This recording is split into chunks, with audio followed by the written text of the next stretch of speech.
آج اگر کوئی پاکستان کے اندر اچھا کھیلتا ہے، جناب والا اسے انعام سے نوازا جاتا ہے۔ ہمارے وزیر اعظم جا کر اسے 1 کروڑ کا اعزاز دیتے ہیں، اپنے آفس میں بلاتے ہیں۔ پھر اسی طرح ایک اسد ندیم ہے جس نے سب سے لمبی تھرو پھینکی ہے، اس کو ہمارے وزیر اعظم نے 50 لاکھ کا انعام دیا ہے۔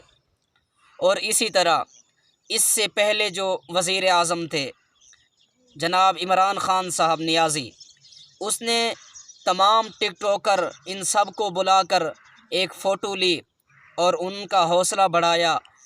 ان کو کیوں بلایا؟ کہ یہ سب سے اچھا ڈھمکا لگاتے ہیں۔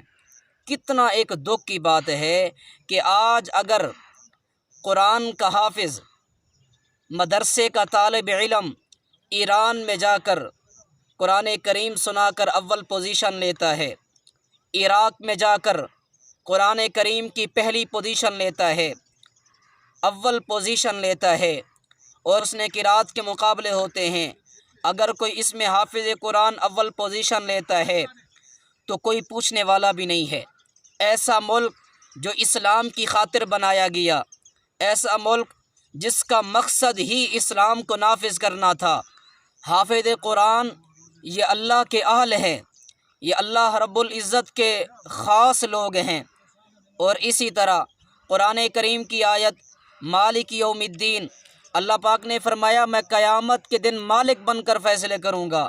جو سفارش کی جاتی ہے تو کل قیامت کے روز یہ حافظ قرآن ہماری سفارش کرے گا، حافظ قرآن ہماری سفارش کرے گا۔ اور جو دنیا کا اصول اور ضابطہ یہ ہے کہ جس سے سفارش کرانی ہو بندہ اس کے رہنے سہنے کا انتظام بھی کرتا ہے، اور اسی طرح اس کے کھانے کا بھی لحاظ کر اہتمام کرتا ہے، اس کے کپڑوں کا اہتمام کرتا ہے۔ تو پاکستان کے اندر سب سے زیادہ مظلوم طبقہ جو ہے وہ حافظ قرآن کا ہے۔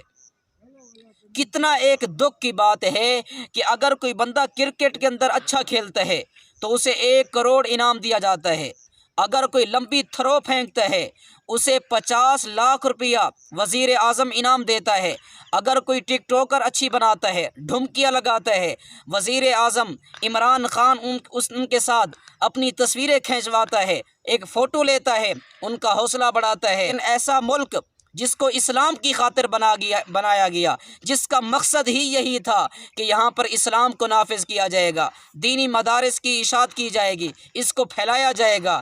دکھ کی بات یہ ہے کہ حافظ قرآن اتنے بڑے بڑے نمبر حاصل کرتے ہیں، پوزیشنیں لیتے ہیں، ان سے کوئی پوچھنے والا بھی نہیں ہے۔ بڑا اجتماع، اینکر جو سوال کرتے ہیں کہ دینی مدارس نے کیا دیا ہے؟ بابا دینی بات یہ ہے کہ ہم نے تمہیں یہ نہیں کہا تھا کہ ہم تمہیں ڈاکٹر دیں گے، تمہیں پروفیسر دیں گے، تمہیں وکیل دیں گے، ہم نے کہا تھا حافظ قرآن دیں گے۔ پاکستان کی وفاق کی تازہ رپورٹ کے مطابق اس سال جو پاکستان نے عوام کو حفاظ کرام کی تعداد دی ہے وہ تقریباً 90,000 ہے۔ 90,000 حفاظ کرام جنہوں نے قرآن کریم مکمل کر کے وفاق کے تحت امتحان دیا ہے، تو اتنا بڑی تعداد ہم نے آپ کے سامنے سپرد کی ہے۔ آپ بتائیں کہ آپ نے کالج بنائے تھے، یونیورسٹیاں بنائی تھی، آپ بتائیں کہ آپ نے ملک کو کتنا دیا ہے۔ اللہ کریم سے دعا ہے کہ اللہ پاک ہمیں دین کے معاملے میں ایک دوسرے کا معاون اور مددگار بنائے۔ وآخر دعوانا ان الحمد للہ رب العالمین۔